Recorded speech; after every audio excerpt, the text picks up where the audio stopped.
Bonjour à vous, bienvenue sur une nouvelle capsule sur ma chaîne Éveil et parcours couple sacré. Je voulais vous parler des énergies actuellement qui bougent beaucoup, enfin qui ont beaucoup bougé et qui ont bougé de manière différente d'auparavant. Depuis la pleine lune de lundi dernier, ça a été une semaine assez fatigante. Moi, je l'ai vu pour moi, mais j'ai aussi vu et entendu par rapport aux personnes que j'ai accompagnées tout au long de la semaine, où nous étions en épuration. Mais en épuration, j'ai envie de dire d'énergie inversée. Vous savez que sur ma chaîne, principalement, je parle du chaser yin et du runner yang. Le chaser yin qui est principalement une femme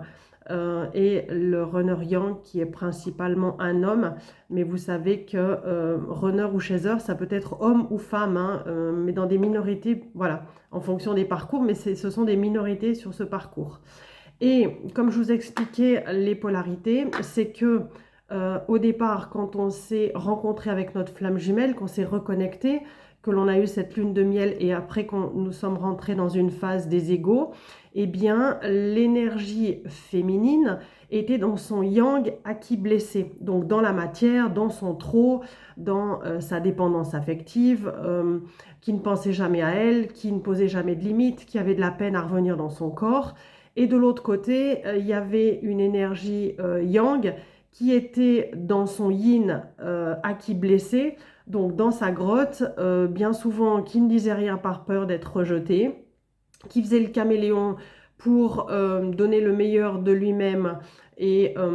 parfois même de mentir sans s'en rendre compte, hein, parce que le mensonge est une forme de protection, mais qui était dans sa grotte, donc dans ses intuitions, mais qui avait de la peine à pouvoir se connecter à ses émotions et à pouvoir comprendre quand son autre était dans le trop. Et le trop faisait fuir l'autre, donc le faisait ramener dans sa grotte. Donc là, c'est quand la guerre des égaux, après cette reconnexion, cette lune de miel, eh bien, nous sommes dans nos failles émotionnelles, dans nos codépendances affectives. Pour le premier réveillé devant, qui sera le chaser yin, mais dans son yang acquis blessé, et de l'autre côté, dans sa dépendance relationnelle,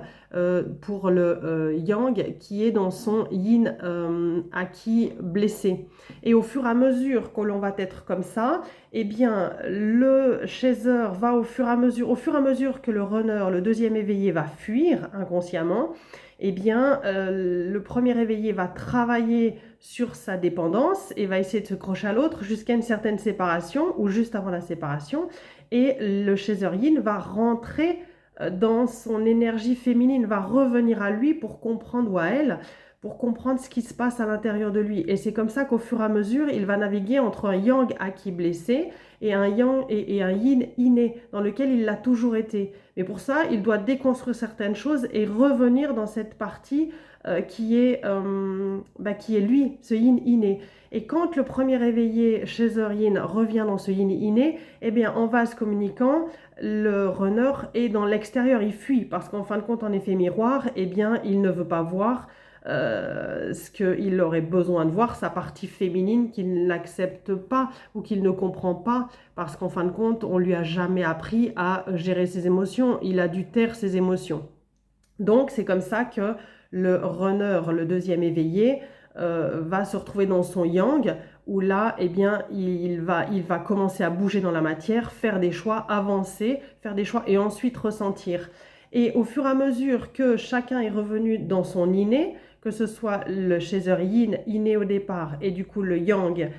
qui est un inné acquis, parce que du coup la matière, eh ben, ça devient plus facile pour lui, eh bien chacun va se rééquilibrer pour au fur et à mesure s'aligner sur cette même vibration et voir en l'autre cette partie qui avait été blessée qui ne l'est plus, et naviguer dans cet équilibre pour le premier devant qui est un yin inné avec un yang acquis mais qui n'est plus blessé parce qu'il s'est servi de ses émotions et de ses ressentis pour aller là où il devait aller en écoutant son âme, et vice versa pour le deuxième. Et bien de son yang, il a fait des expériences qui l'ont ramené en fin de compte à un labyrinthe aventure bloqué,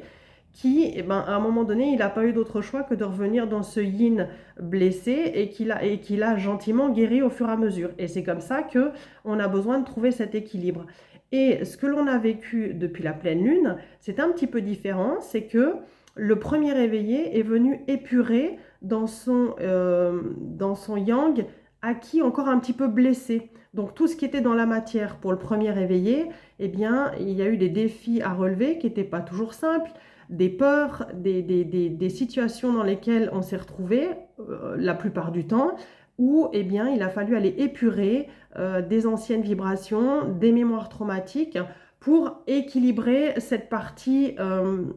blessée. Donc le premier réveillé, c'était dans son yang, puisque c'est un yang acquis blessé et qu'au fur et à mesure, on est pur, mais qu'aujourd'hui, eh bien, il retrouve quand même de l'équilibre parce que, eh ben, il se reconnaît à ce yin inné et puis qu'il arrive à faire des pauses et à accepter ce qui est. Mais du coup, il est venu épuré par cette pleine lune, alors que l'autre, eh bien, est venu, le runner,